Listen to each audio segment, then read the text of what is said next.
रमेश बिदूड़ी जी हमारे साथ हैं, उनसे जानते हैं उनका क्या कहना है इस पर। आज विश्व स्तर ग्लोबलाइजेशन के अंदर अब भारत समानता के रूप में जो भारत के लिए लोग टिप्पणियां करते हैं उल्टी सीधी कि भारत में अलग अलग चीज़ों में भारत बटा हुआ है, तो आज नारी शक्ति को 33% का आरक्षण देने के बाद हमारे देश के प्रधानमंत्री मोदी जी ने एक बोल्ड डिसीजन लिया है। और हमारी जो सनातन संस्कृति है, उस सनातन संस्कृति में तो ये कहा गया है कि नारी शक्ति के बगैर सृष्टि अधूरी है। हम अगर दिव्य शक्तियों का नाम लेते हैं, शक्ति मांगते हैं तो माँ दुर्गा से मांगते हैं। हम अगर विद्या मांगते हैं, ज्ञान मांगते हैं तो सरस्वती से मांगते हैं। हम घर धन धान्य से भरपूर रहें तो अन्य देवी अन्नपूर्णा हमारी सबकी रक्षा करती है। तो नारी शक्ति के बगैर सब सृष्टि अधूरी है। तो उसके साथ ये बहुत पहले हो जाना चाहिए था, लेकिन मोदी साहब ने पहले से इनिशिएटिव ले रखा। चाहे वो मुख्यमंत्री रहे थे गुजरात में, तब भी नारी शक्ति के विकास उत्थान के लिए उन्होंने लड़कियों के लिए किया। और चाहे 12 करोड़ शौचालय बनाना, चाहे गैस कनेक्शन देना, ये नारी का ही तो उत्थान था सबकी सब। तो अब उनको नीतिगत रूप से भी शक्ति मिले नारी को, तो इसलिए उनकी सहभागिता देश के अंदर हो, चाहे विधानसभा में, लोकसभा में हो, तो निश्चित रूप से भारत अब और आगे बढ़ेगा डबल शक्ति के साथ में। सर, जिस तरह से मोदी जी ने सभी दलों को एक मत किया इस मामले में, और ये इतिहास रचा जाएगा।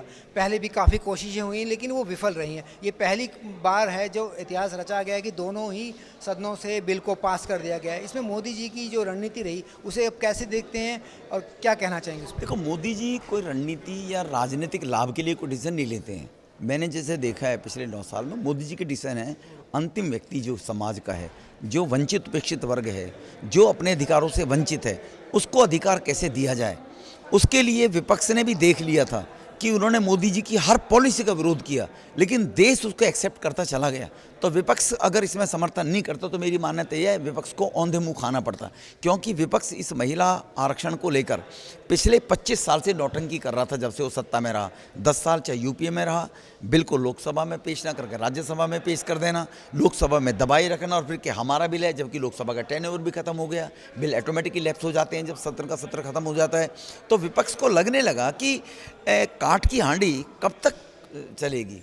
एक हमारे यहाँ कहावत है कि बकरे की माँ कब तक खैर मनाएगी, बकरे को एक दिन कटना हुआ। तो विपक्ष को लगा, इसलिए विपक्ष को लगा कि मोदी जी की जो योजना है उस योजना के तहत ये मुंह की खाएंगे अगर ये समर्थन नहीं करेंगे, तो इसलिए विपक्ष ने इसका समर्थन किया है। बहुत बहुत धन्यवाद सर। तो ये थे बीजेपी के वरिष्ठ सांसद रमेश बिदूड़ी जी, जिन्होंने बताया कि किस तरह से विपक्ष की रणनीति को मोदी सरकार ने फेल किया और सभी दलों को एक करते हुए इस ऐतिहासिक बिल को लोकसभा के बाद राज्यसभा से भी पास कराया। संसद टीवी के लिए सुरेंद्र कुमार।